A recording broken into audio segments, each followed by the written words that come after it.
Second City Works is going to be a very experiential, interactive session today, so we're really excited. Happy to have them here.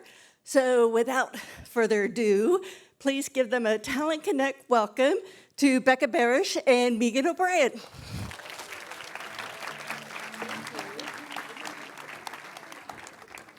Hello, everyone. Oh, there it is. Yeah, here we are. Hi, everybody. My name is Becca. I'm Meagan. And we are from the Second City. By a show of hands, who has heard of the Second City before? Great, fantastic. So for anyone who is not raising your hand, or you might have been raising your hand out of peer pressure, we are a comedy institution located in Chicago, Illinois. We also have locations in Toronto and also in California. And we are known for improv comedy, like what you might see on Whose Line Is It Anyway? Or scripted comedy, like what you might see on SNL.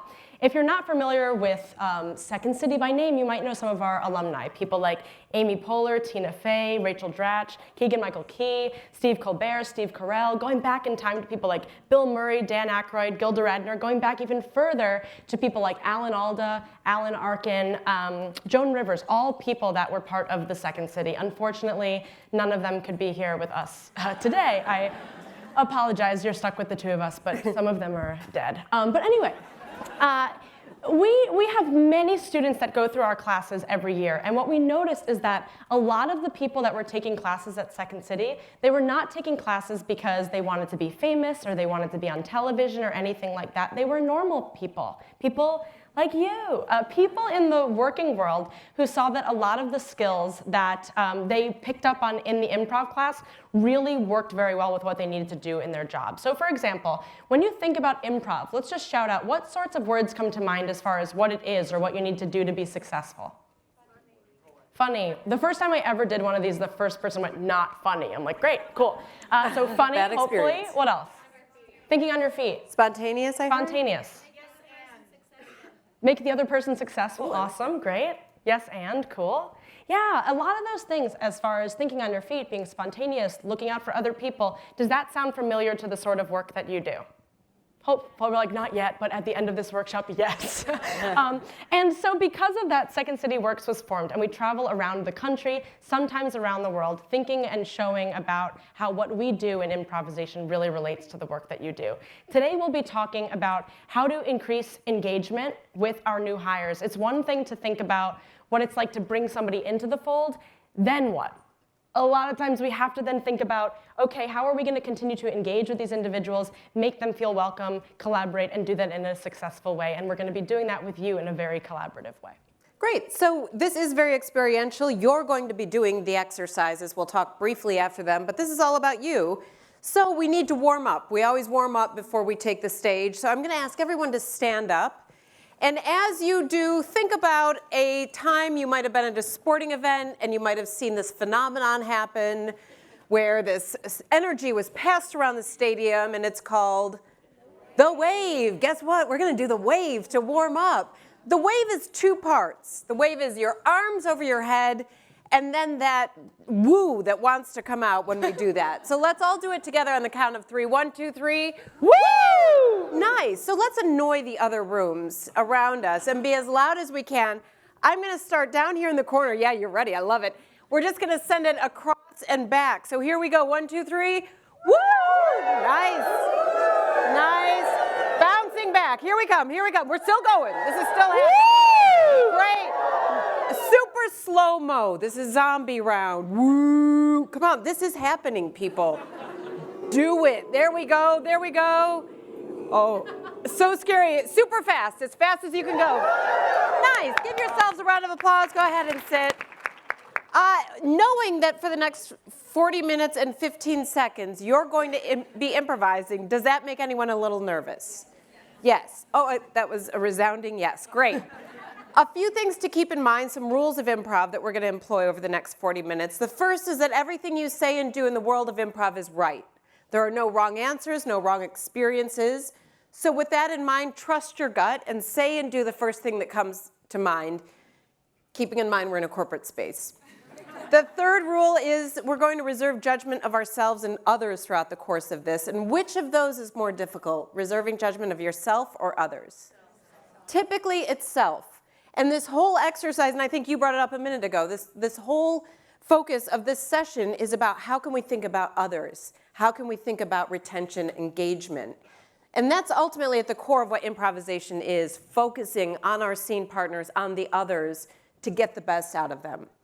So is there anyone in the audience who would be willing to come up here real quickly just to answer some questions? We will wildly celebrate you. And if you try and push your neighbor up, that means you want to come up. I see your hand. Yeah, awesome. And could I borrow one of the mics? Thank you. Thank you so much. So come on, keep it going. Let's get a good, there we go. Come right over here. Oh, I would have given you a hand. I didn't know there wasn't a step. Doing great. So I'm going to ask Cassie some questions. Every answer she gives is right. We're going to prove that to her by going absolutely bonkers. I mean, like blow the roof off. Every single answer she gives. So once again, what's your name? Cassie. Yeah! Woo! Wow. Woo! Cassie, where are you from? Austin, Texas. Austin, Texas. Not too far away. What's a hobby you enjoy? I love to read. Yes, she does. Yes, she does. Cassie, this gift came for you. I'm going to set it on our improv table. That means made up. Just take the lid off the box. Tell us what the gift is. It's 5 books. It's 5 books. Thank you. Oh, it's not from me. That's the thing. Oh. A famous celebrity gifted you these 5 books. Who is that? Michelle. Yeah. You know, Front of mind for us all. And Michelle put a little note there. Dear Cassie. I can't wait to meet you tomorrow and give you a hug. Yeah! That's it, Cassie. You're done. Give her a round of applause. So Cassie basically just improvised with us, saying the first thing that came to mind, not editing or judging. How many of you out there were thinking, ooh, what would I say if I opened the box? Raise your hand. Okay, you were all thinking about yourselves.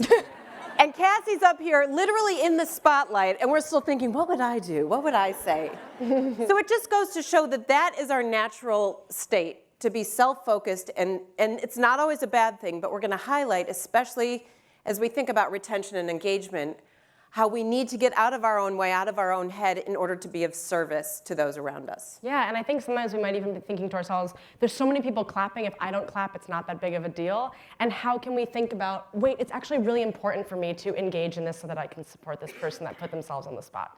So what we're gonna have you do right now is try to face 2 other people so that you are in groups of 3. And so you might need to be shifting around in your seats a little bit to move around. And you're gonna establish who's person A, who's person B, who is person C. You're also welcome to stand and use open space if you'd like. Yeah. If you need to have a person D so that you're not left out, we'll accept that.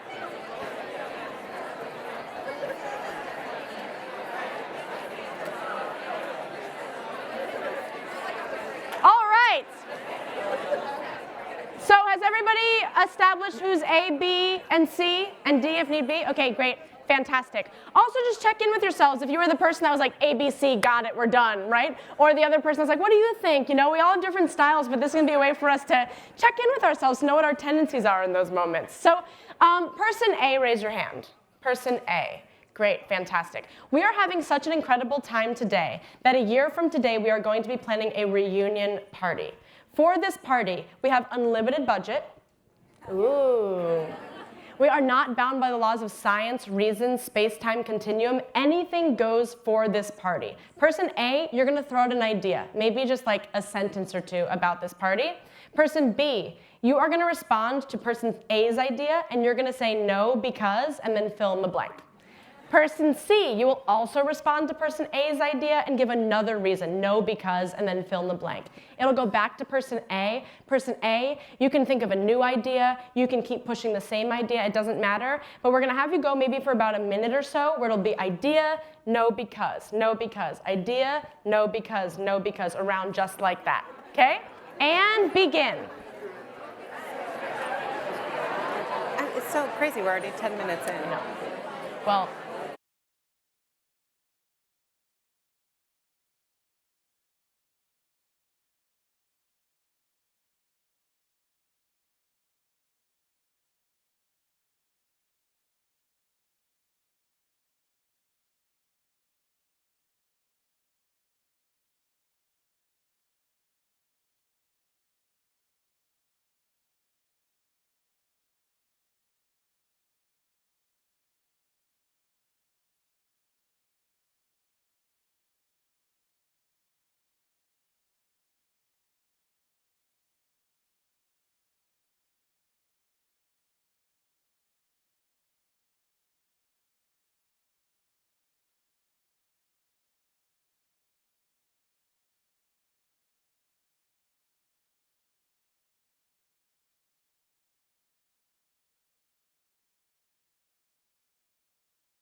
Fantastic.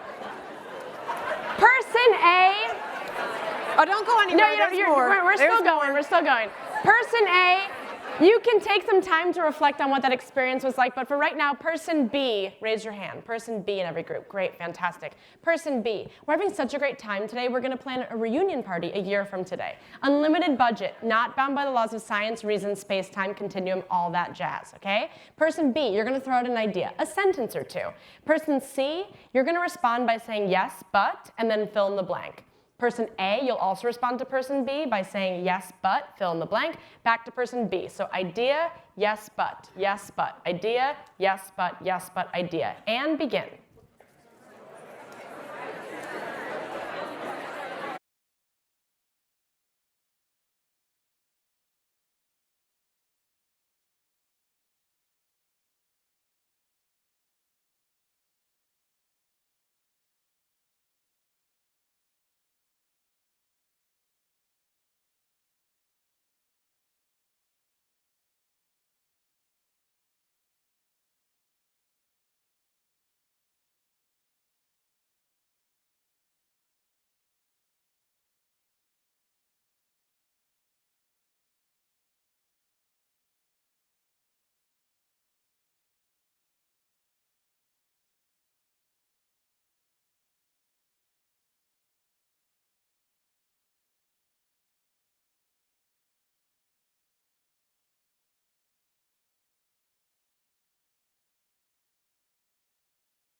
Freeze. Okay.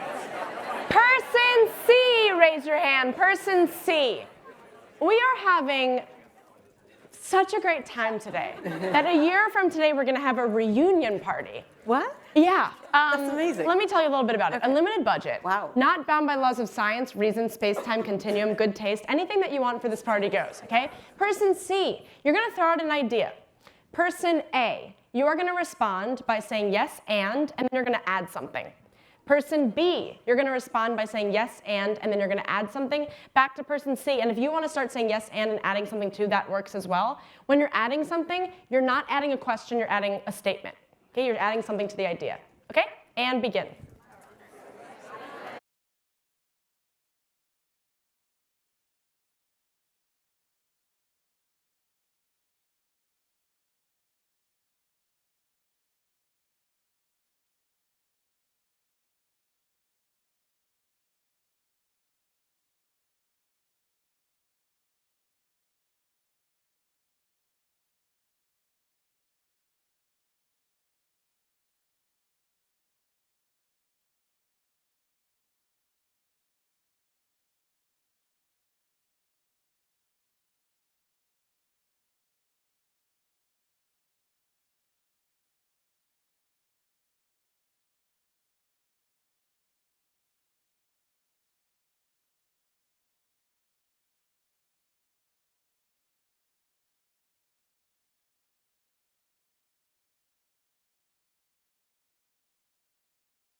And give yourselves a hand. You can take a seat. You can take a seat. So we are going to start off by talking about that first round. So person A's, raise your hand again. Person A's, you were hearing no because in that first round. What are some adjectives that you would use to describe that experience? Frustrating? What is it? Motherhood? Motherhood? That's another workshop. Yeah, absolutely. So, yeah. Motherhood, what else? Stubborn? Deflating, negative. Defeating. Cool. So it sounds like it was an overall positive experience for everybody, right? For B and C, any things that you observed about person A as this round continued? Frustration? Uncomfortable? Uncomfortable. Determination? Yeah. We kind of find, well, let me ask, who is exerting the most energy in this first round to try to make the idea happen? A, right? And for those of us who are saying no because, sometimes we also might be like, that was fun. I feel weird about how fun that was, right? But regardless, person A is exerting the most energy, and either that energy, sometimes that determination comes in, where like, no, you don't understand, here's what's happening and why, and they kind of push harder. Or there's some people that start off really excited, and then by the end, they're like, puppet show, I don't care, right? They're just kind of over it. Or sometimes there's people that are like, I will now throw my own party, goodbye. They're gone. But regardless, the energy is either just being pushed out or deflated from that person that's throwing out that idea. Sometimes when we ask people what this is like for person A, they say it can be familiar.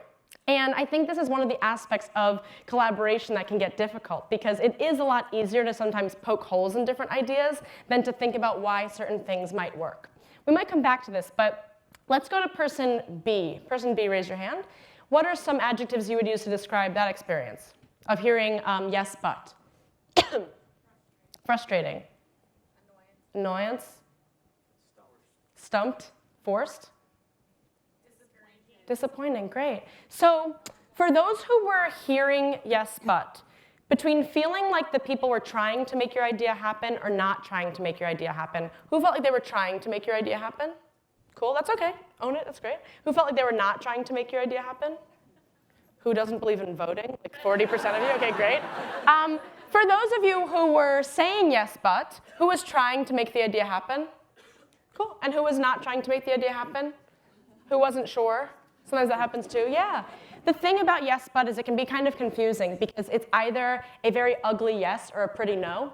We kind of sometimes call it a no in a tuxedo as well. It's kind of this fancy way of saying no, but we actually mean no. And we really want to check in with ourselves to make sure that our actions are matching our intentions. That if we truly mean something, we have to be very transparent about what we're trying to express versus trying to finagle it in a different sort of way. And if we mean yes, we have to be mindful of our word choice, especially as we're creating more diverse workforces and things. Sometimes we have particular ways of speaking or functioning that might work in one scenario and they do not work in another, and we have to be very mindful of that. Let's jump to the third round for person C. So that was the yes and round. What are some adjectives you would use to describe that experience? Ooh, exciting, challenging, fun, supportive, empowered, interactive, collaboration. Did anyone have this feeling of, we're in space, oh my gosh, right? That happens too sometimes, yeah. Who was exerting the most energy to try to make the idea happen? Everybody, right? And I would imagine, I noticed actually in listening to some of you, that the ideas were coming out a bit faster because we're all just building upon each other's ideas.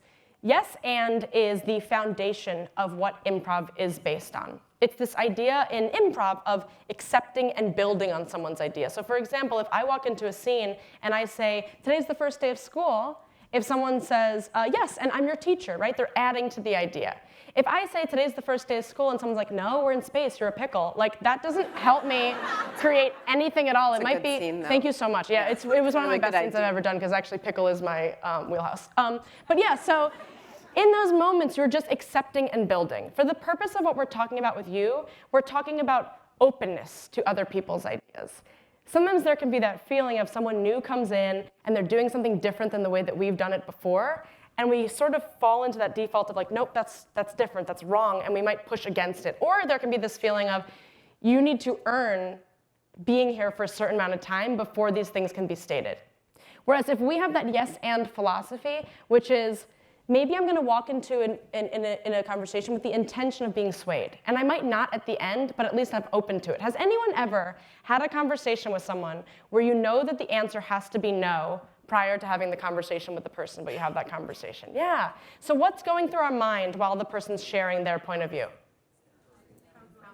How am I going to say no? We're not listening. What should I have for lunch, right? All those different things. And so what we're saying is the same energy that you can put toward thinking about why something's not going to work can instead be put toward thinking about the possibility of what they're saying. And it also allows us to find the human need behind what someone's bringing into a situation. If someone said to me, I saw your improv show and I really liked it, but I think you should incorporate pyrotechnics, I might be like, no, because I want to live. But a yes and philosophy might be saying to someone, while I have concerns about this, can you tell me more what you were hoping to get out of it? I want your show to be more exciting. Great. Now let's think about how we can do that together. And I think that the more that we think about the new people that come into our organizations and the ways that we can say, I want to see how we can build this together and look for opportunity, and it's not about the words. It's not being like, yes, and not gonna happen, but let's talk about it another time. Like, that doesn't work. It has to truly be investing to see what the opportunity might be, what the human need is behind it, and again, thinking about diverse perspectives to say, I might think that this feels off, but I can be curious and ask the person to tell me more and join in that conversation with them so that it feels like we are co-creating this conversation together. Anything you wanted to add with that, Meagan? Just the idea that it's not necessarily about the idea or the thought or concern brought to the table. It's how am I treating the human who brought it to the table? How can I create that bridge? A really common example we give, how many of you have heard or said the phrase, yeah, we tried that and it didn't work? And how did that feel? If you were the one to bring the idea to the table, how did it feel in that moment? Yeah, discouraging. Probably that person isn't energized to bring more to the table, at least not too soon. So a yes and approach to that is to say, we tried that a couple years ago. Here's where we failed with it. Here are the issues we had with it. Do you have any fresh perspective on this? Because we know it's a good idea or nobody would have brought it to the table in the first place. It doesn't shut the person down. It doesn't greenlight the idea again, but it keeps that bridge, that conversation flowing and creates that bridge. One of the things our colleague says that I really love is someone could say, I want to go on a trip. No, because we're going to get lost. Or yes, but we're going to get lost. Or yes, and we're going to get lost. Or yes, and I'll bring a map. You're still acknowledging the concern about getting lost, but you're also thinking about what you can bring to help build towards something that you want to do. And I think that that's so important as we think about this, where oftentimes we sort of put it off on other people versus thinking about how we can be a part of the solution together. Great, so for our next exercise, I'm gonna ask everyone to stand up, find one other person to be your partner, and face that person. Again, move around the room if you like. Use some space. And would one of the two of you raise your hand? One of the two of you raise your hand. Great, you are going to be telling your partner a fictional story.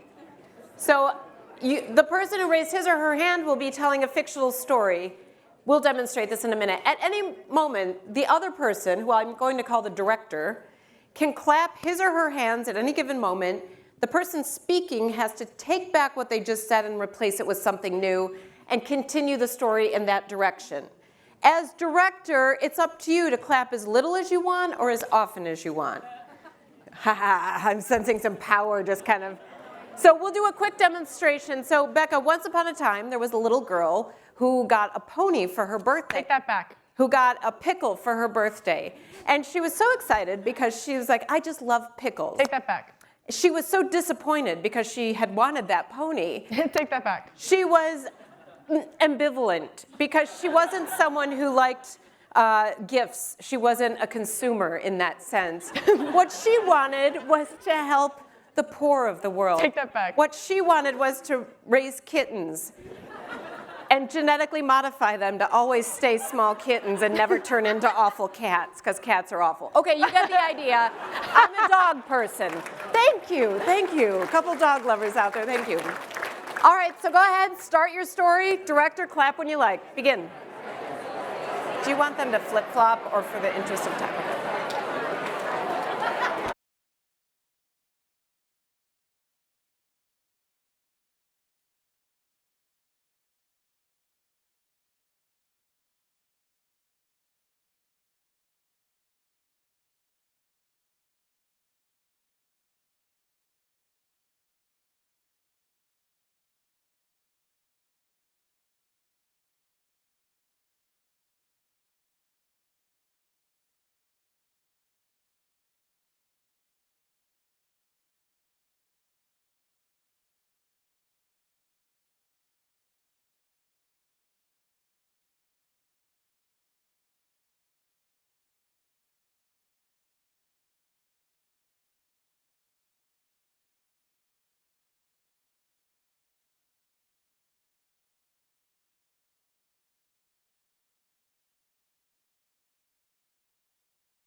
give yourselves a round of applause. But don't sit down. Don't sit down yet. All right. Those of you telling the story, you're probably mad at that other person. You get to exact your revenge. You're going to switch roles now. Switch roles and begin.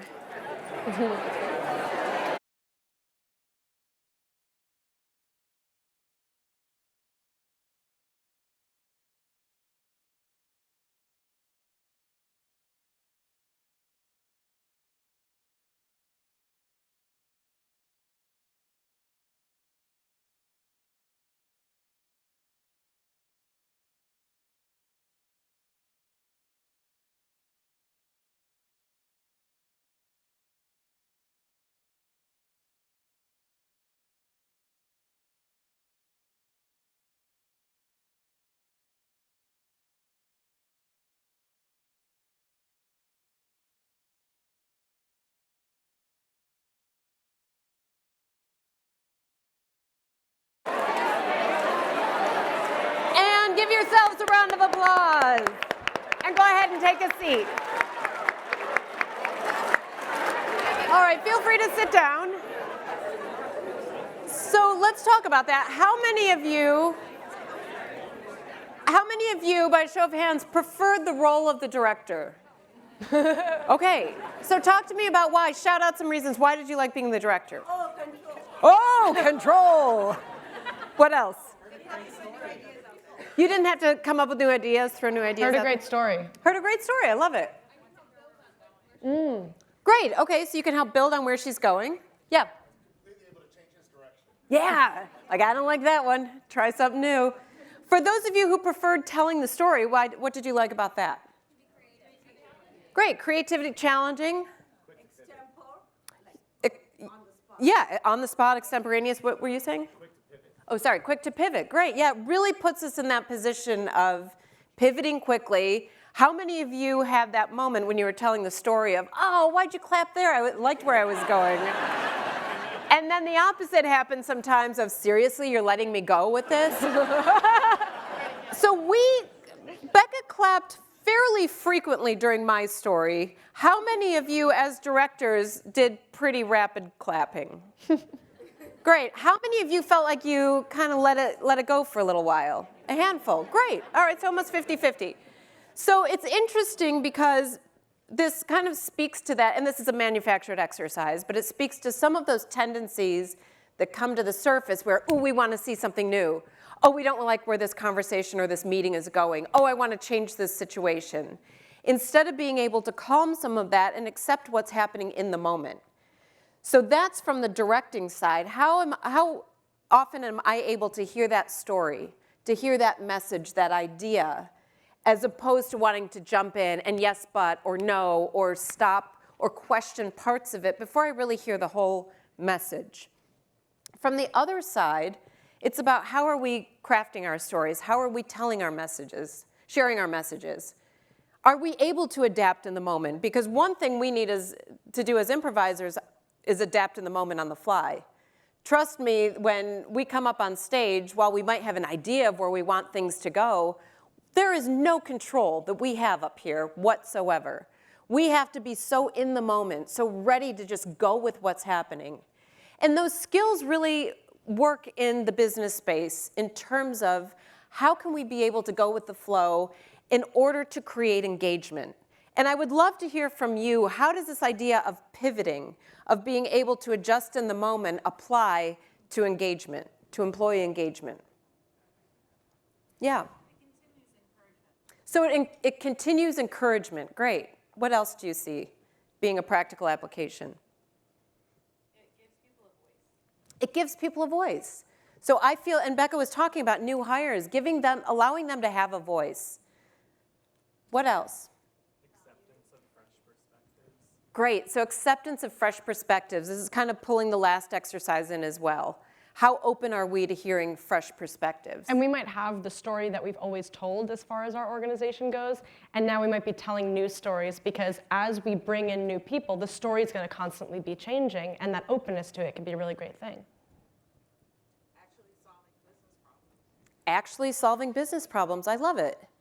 And one other thing that we haven't really touched on yet is the body language associated. And I know that in business culture today, you are not always face-to-face with someone. But when you are, having that ability, that awareness of what my body language is. So in this exercise, the director was kind of like, yeah, keep going until I don't like it, and I'm going to say no. And possibly even in the exercise we did before, this is no body language. Could be yes, but body language also. So just aligning our intentions and actions, as Becca said, to make sure that we're sending a message, the same message with our physicality as we are with our voice. Any other thoughts on this? It allows you to learn. And Love that. even though you're not face-to-face, people can hear you at the phone, or your voice modulates differently, or video as well. Your face says a lot of stuff, so your body language is important. So it allows us to learn is her first statement, which I love, and the idea that we can hear people's tone over the phone, people's face when we do video conferencing.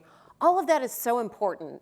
And we strongly encourage you to stand up sometimes when you're doing a video or phone call. It changes the way your voice comes across. It gives it more animation, you have more support with your diaphragm, and sends a stronger message in that way. Also going with that idea of that feeling we had in the take that back moment, there might have been some of us, as Meagan was saying, that are excited by that. We're propelled forward by that. And there might be others of us that feel utter dread about that feeling.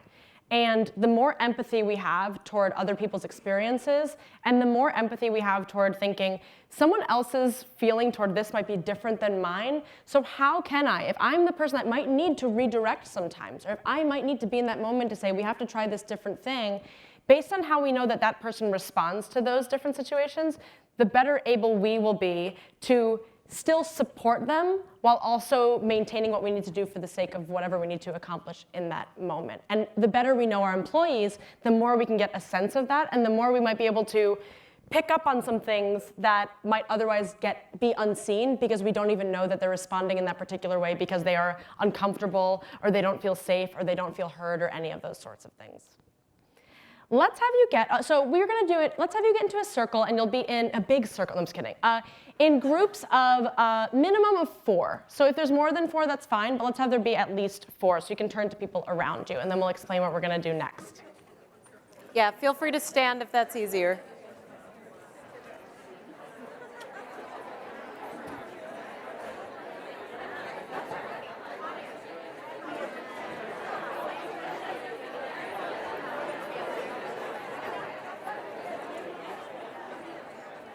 All right.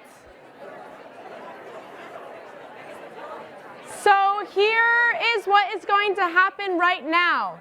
In your groups, you are going to be telling a story, okay? You are going to be telling this story one word at a time, going around the circle, okay? When I say one word at a time, what I mean is when it's your turn, you say one word. And what I also mean is that when it's someone else's turn, you don't tell them the word they should say. Everyone's gonna have their own moment for that. We're gonna go clockwise in the circle. And also, if it comes to you and it's important for there to be punctuation in that moment, you can feel free in your turn to put that punctuation in, say period, and then say the next word. It won't count as your word. Can I have one person in every group raise your hand? Great, fantastic. Now, the person raising your hand, can you put down your middle ring, pinky, and thumb?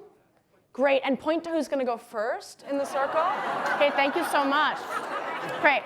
So, to get us started, may I please have the name of an animal?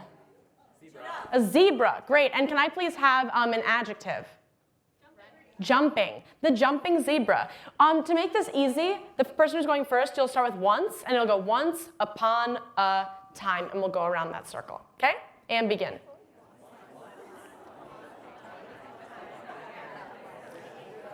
I just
like. You can take a seat.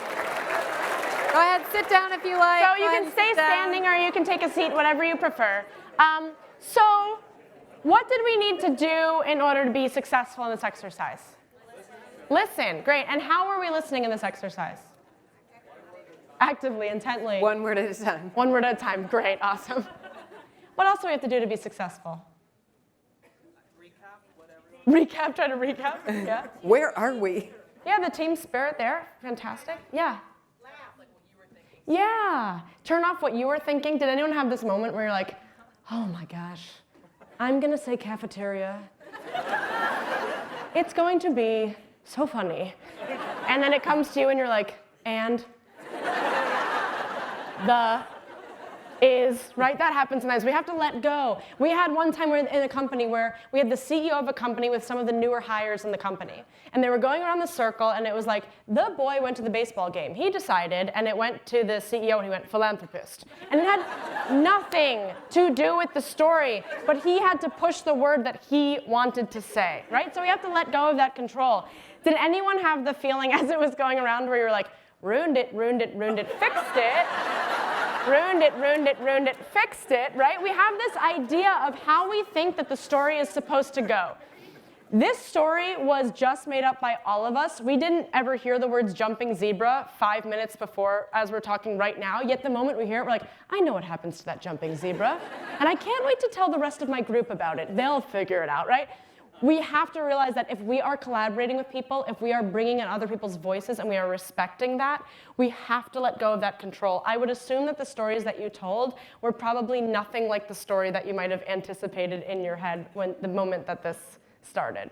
Just going back to the little word thing too. So for anyone who got saddled with all those little words, that might have been kind of disappointing. Like, did someone say sorry?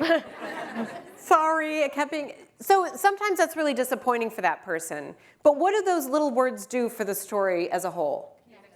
Keep it together. That's kind of the glue of the story. We can't just all say philanthropist and cafeteria. Those are really good ones. Thank you so much. So thinking about that in terms of employee engagement, there are people out there who do the and jobs every day. And from our perspective, we're like, thank God I don't have to do that job. But how much more engaged could that person feel if they were acknowledged for the fact that that's the glue that keeps the whole thing running? Mm-hmm. Those jobs are as important, those little tasks, those little additions are as important as anything big and exciting. We need all of that, and those things get passed over. As we celebrate big, exciting things, we forget about all those tiny, tiny contributions that are not that tiny, but that's how we often perceive them. So being able to acknowledge and celebrate those as much as the big contributions is incredibly important. Absolutely, and I think also some of us might have been like, please let me be and or is or the. Like we don't want to be those other words, and we have to strike that balance so that different people are doing different things at different times. The number one reason why people feel unhappy in the workspace is they feel like what they do does not matter. And a lot of times the first thing that goes out the window is that sense of gratitude, because we get so into the rhythm of what we're doing that we forget, like that thing that you did is so important, and we have to take the time to acknowledge that. We do another version of this exercise where we'll get people in, let's say, a group of 10, and we give everybody a slip of paper and we say, 2 of you have a mark on your paper, and your job is to try to sabotage the story for everybody else, but people don't know who that is. And we'll say, and you can do that in whatever way that you want. And at the end of the exercise, we say, all right, everyone, point to the people that you think were there to sabotage, and we'll ask, what are the reasons? And people will say, they threw out those weird words that were so out of nowhere, that person was stammering, that person was kind of like taking their time and it felt bizarre, they didn't feel invested. And then we'll say, okay, great, anyone who had that mark on your paper, please stand up. And no one stands up because we didn't put a mark on anyone's paper. Because we were the saboteur. We didn't do that to you because we're best friends, but for other people we do. And the thing is, we have people rethink what just happened, and they say, wow, that word that that person just said that I said was a curveball, now I realize was kind of the most exciting word that got us off in this different direction that was really cool. And that person that was stammering, maybe they were nervous. And rather than me thinking they were trying to hold it back, I can invest in that person to figure out what's going on so I can figure out how to help them and support them more. And so there's so many instances where we might quickly jump to all the things that are wrong or why people might be trying to screw things up, when in reality, the majority of people don't wake up every day being like, I hope to make the workspace miserable and I can't wait for them to see how. Like, it's just not what it is. There's a couple.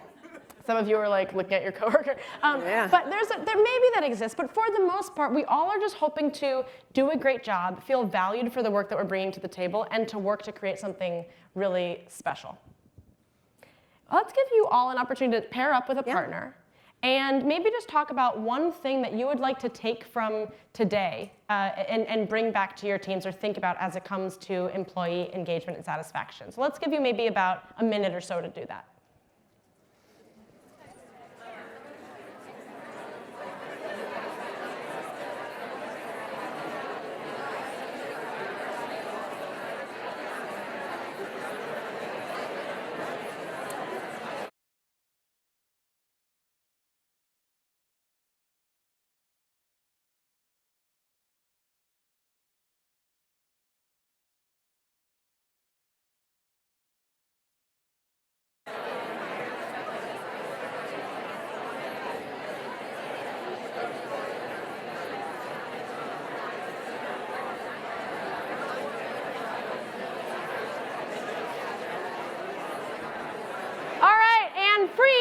Freeze.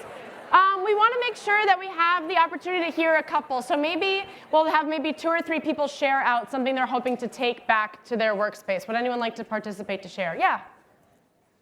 I might manage a team. I think the one thing that I'm taking back from this session is celebrating and acknowledging small accomplishments. Yes. We all celebrate big ones or medium-sized ones. Yeah. But a lot of those small daily, we overlook. Yeah, so how are we celebrating those small accomplishments and checking in with ourselves to be like, who thinks it's small? Because it might feel small to me, but to someone else it's a huge thing. Yeah, maybe 1 or 2 more. Yeah. I was going to say, rather than come from a place of no in meetings, really, use that tact.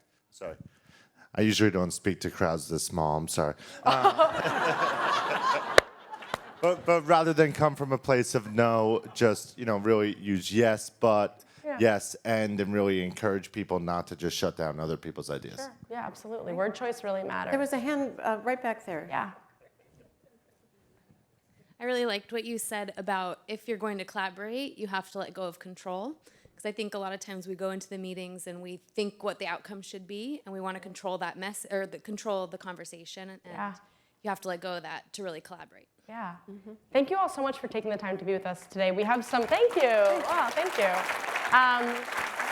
We have some of our colleagues that are here that can answer any questions that you might have about the work that we do. We do a lot of work with collaboration and presentation skills and storytelling and diversity and inclusion. We're kind of really across the board. Leadership. But we have to end now for the purpose of time, but we're so appreciative for the time that you gave us today. Thank you so much.